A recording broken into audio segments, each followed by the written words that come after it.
I started with watercolor paper cut from a roll into roughly uniform size widths. I used a tape measure as well as straight edge ruler to score the pages with the back of an X-Acto blade. I had to do so this way because I am size limited with my cutting mats.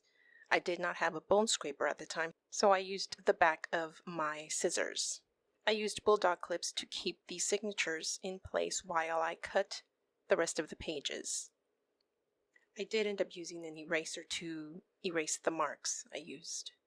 Since the pages are cut from a watercolor roll, they tended to roll back, so I placed them in between two books and clamps instead of a book press because I don't have a book press.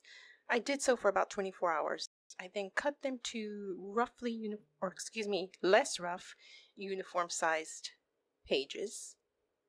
As I continue to bookbind this watercolor sketchbook, the pages tend to roll back on themselves less. The pages ended up being roughly 8 by 10. I then used I believe it was a 2.5 inch curved needle. I decided on the amount of thread to use by using the length of the pages, timesing the length by the amount of pages I was using. I then measured the amount of bookbinding tape I would be using for the spine, using the first to measure the other two. I made sure there was a bit of excess on the top and the bottom. I marked about 1/2 inch from the edges as well as 3 other marks in the center. I marked a little bit to the left and right of where the ribbons will be. I used a mat board under the papers to make the hole punching process easier. I made a small knot on my needle, then pushing it through the first hole. I will be looping it through the 3 sections in the center, then out the last section. I know there are proper terms to describe this part here, but since I'm still a beginner and this is my second bookbinding, I don't want to use the wrong terms. What I did there was I made sure to pull the thread horizontally frequently to make sure that the string is taut. When adding the second page, I will be repeating the process only backwards. Something I did start to do with this bookbinding is use bulldog clamps to keep the pages in place. It makes the process go much easier. I am using the awl to help me put the cotton tape through the threads. Starting with the third page, I made sure to thread the needle between the 2 signatures below the third page, like this, and push the needle through the hole, pulling. I repeated the process for the right side. I included a second knot between the last 2 pages.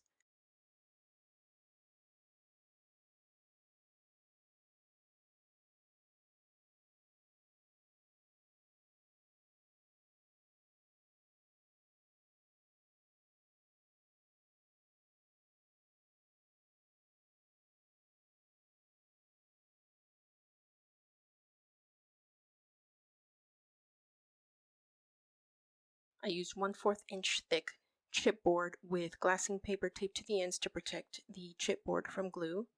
I used these as a book press with clamps. For the first layer of glue, I pretty much just sort of paint it on, make sure to include enough glue on the book tape. I then add the book cloth using my brush to tap it onto the spine, making sure it adheres well, adding a bit more glue to the entire section. I cut the cloth slightly shorter than the length of the spine and make sure to add a bit of excess on the top and the bottom. I move some of the clamps towards the center as it tends to bulge in the middle sometimes. After letting this dry for at least a couple of hours, I then added a second layer of glue before using a straight edge ruler and a blade to cut the pages into more uniform sizes. Try to keep the blade as straight as possible, trying not to curve the blade into the pages. I cut the front and back covers to the width of the pages, adding about 1/8 inch to the top and to the bottom measurements. I used the first cover as a template to cut the second cover. I did need to make a few passes before it cut through the 0.057 inch thick chipboard. I cut the spine to its width and to the length of the covers. I placed my covers and spine roughly onto the material I'm using, making sure to have a bit of excess at the edges, a bit more than 1 inch, to be able to fold them over. Ideally, I would have left some excess on the top and bottom, but I was limited by the cloth size here. I then marked and cut where I was sure I would have enough material to work with.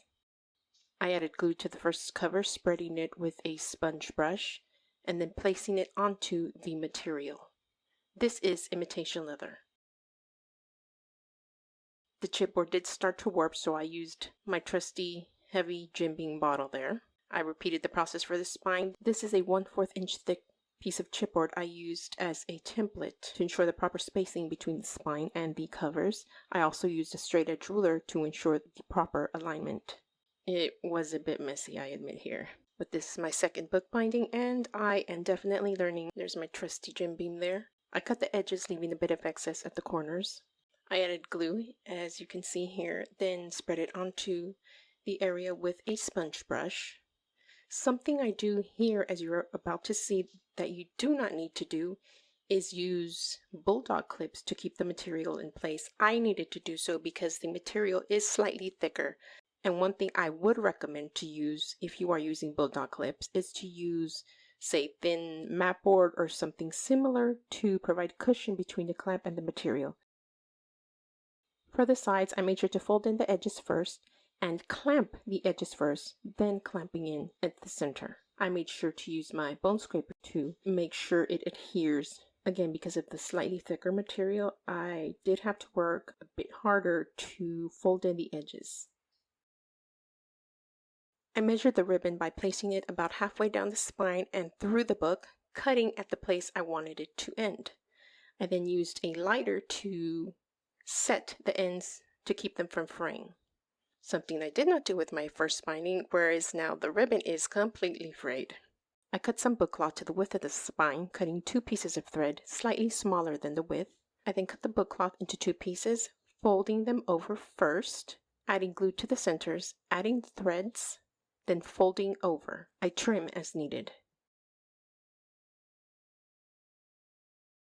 I added some glue halfway down the spine, then placed the ribbon onto the spine, pressing down on the ribbon with my brush, as well as adding a bit more glue. I then added glue to the headbands I just made, decided the placement of the headbands, then pressed onto the ribbon for the top one, and pressed onto the spine for the bottom. I added a bit more glue to the bottom edges of the headbands, as well as additional glue to the ribbon. For the elastic band, I marked it where I wanted it to sit about halfway down the spine, folded it over the sketchbook, making sure to pull at it, and then marking again and cutting where the ribbon would sit. I used acid-free hot glue to adhere the ribbon to the chipboard. For this part here, I don't have to pull the ribbon over the book. I just fold it into a loop and then glue the second piece. I first added glue to the back cover, making sure to adhere the book tape first, then the book cloth, adding a bit more glue to make sure it all adheres properly. I then added glue to the rest of the page. Make sure to put something between this last page and the rest of the book to protect the pages from the glue. I then added a bit more glue to the chipboard and to the elastic band. I pressed the page onto the sketchbook using my bone scraper to ensure adherence. Make sure to leave that 1/8 inch excess at the top and bottom, and that 1/4 inch spacing between the spine will be your 1/4 inch excess on the sides. I then repeated the gluing process for the front cover.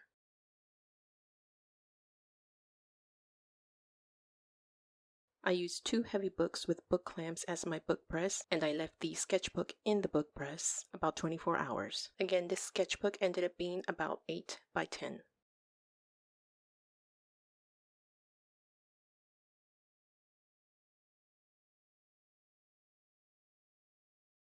That is my first piece using the sketchbook.